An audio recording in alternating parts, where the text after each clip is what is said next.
పతి సంగు నేను రాజు చెప్పనవసరం అనుకోలేదు కదా సంగు. సరే ఈ మాట అర్థం చెప్పు. చెప్పుల్ని ఎన్నాళ్ళు తొడవమంటావే సంగు? పతి ఏమన్నా చెప్పుల్ని ఎన్నాళ్ళు తొడవమంటావే సంగు? నన్ను నీ పాత చెప్పుతో చెప్పగట్టావు అన్నమాట. అక్షరాల ధర్మమా ఇది నీకు? ఎక్కడున్నవే ధర్మములు?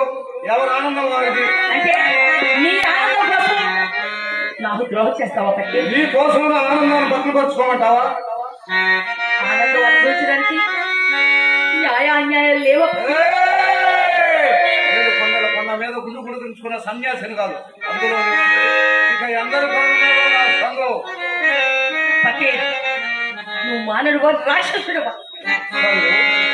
నా దృష్టిలో పడకపోరు నీవు కూడా ఒక ప్రతివతమే కదా సంగు. సంగు నా ఆనందాన్ని ఒక్కదాన్ని చురుకోవాలనుకుంటున్నావు. సీతాకు ఒక సిలుక ఒక ఆనందంతో ఒక పుష్పాలంతో ఇష్టపడుతుందా? ఇక నువ్వు నా పట్టి